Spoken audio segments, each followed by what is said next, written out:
Iran നടത്തിയ ആക്രമണത്തിൽ കൊല്ലപ്പെട്ട സ്വദേശി വനിതയുടെ കുടുംബത്തെ സന്ദർശിച്ച് ബഹ്റിൻ കിരീടാവകാശിയുടെ ഉപദേശകൻ His Highness Sheikh Ali bin Khalifa Al Khalifa അനുശോചനം രേഖപ്പെടുത്തി. പ്രതിസന്ധി ഘട്ടത്തിൽ പരസ്പരം താങ്ങായി നിൽക്കുന്ന ബഹ്റിൻ ജനതയുടെ ഐക്യദാർഢ്യം രാജ്യത്തിന്റെ കരുത്താണെന്ന് അദ്ദേഹം ഓർമ്മിപ്പിച്ചു. ഇറാനിൽ ഇനി കാര്യമായ സൈനിക ലക്ഷ്യങ്ങൾ ബാക്കിയില്ലെന്നും യുദ്ധം ഉടൻ അവസാനിപ്പിക്കുമെന്നും US പ്രസിഡന്റ് ഡൊണാൾഡ് ട്രംപ് നിശ്ചയിച്ചതിലും വേഗത്തിൽ ലക്ഷ്യങ്ങൾ പൂർത്തിയാക്കിയെന്നും ട്രംപ് പറഞ്ഞു. അതേസമയം യുദ്ധം അവസാനിപ്പിക്കുന്നത് സംബന്ധിച്ച് നിർദ്ദേശങ്ങളൊന്നും തന്നെ നൽകിയിട്ടില്ലെന്ന് US ഇസ്രായേൽ വൃത്തങ്ങൾ പറയുന്നു. സലാല തുറമുഖത്തെ ഇന്ധന ടാങ്കുകൾക്ക് നേരെ നടന്ന ആക്രമണത്തിൽ ഇറാൻ പ്രസിഡന്റ് മസൂദ് പെസഷ്കിയാനെ നേരിട്ട് അതൃപ്തി അറിയിച്ച് ഒമാൻ സുൽത്താൻ ഹൈത്തം ബിൻ താരിഖ്. രാജ്യത്തിന്റെ സുരക്ഷ ഉറപ്പാക്കാൻ ആവശ്യമായ എല്ലാ നടപടികളും തങ്ങൾ സ്വീകരിക്കുമെന്ന് ഒമാൻ സുൽത്താൻ ഇറാൻ പ്രസിഡന്റിനെ അറിയിച്ചു.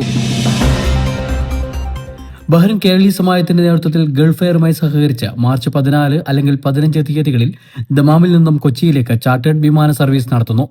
ട്രാൻസിറ്റ് വിസയും യാത്രാ സൗകര്യങ്ങളും ഉൾപ്പെടെ ഒരാൾക്ക് 300 ദിനാറാണ് ടിക്കറ്റ് നിരക്ക്.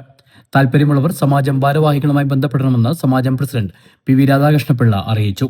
പ്രിയമുള്ളവരെ, കോവിഡ് കാലത്ത് സമാജം ചെയ്തതുപോലെ ഈ പ്രതിസന്ധിയിലും നാട്ടിലേക്ക് ഒരു ചാർട്ടേഡ് ഫ്ലൈറ്റ് ഏർപ്പെടുത്തുകയാണ്. കൊച്ചിയിലേക്കാണ് ചാർട്ടേഡ് ഫ്ലൈറ്റ് ഏർപ്പെടുത്തുന്നത്.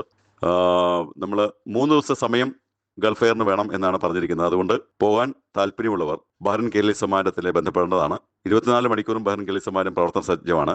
പാസ്പോർട്ടിന്റെ കോപ്പിയുമായി സമാജത്തിലേക്ക് താല്പര്യമുള്ളവർ ചിലരെന്ന് അഭ്യർത്ഥിക്കുകയാണ്. കേരള നിയമസഭാ തെരഞ്ഞെടുപ്പിനുള്ള കോൺഗ്രസിന്റെ 31 അംഗ ആദ്യഘട്ട പട്ടികയ്ക്ക് ഹൈക്കമാൻഡ് അംഗീകാരം നൽകി. BD സതീശൻ, രമേശ് ചെന്നിത്തല, K മുരളീധരൻ, തിരുവഞ്ചൂർ രാധാകൃഷ്ണൻ തുടങ്ങിയ പ്രമുഖർ പട്ടികയിലുണ്ട്.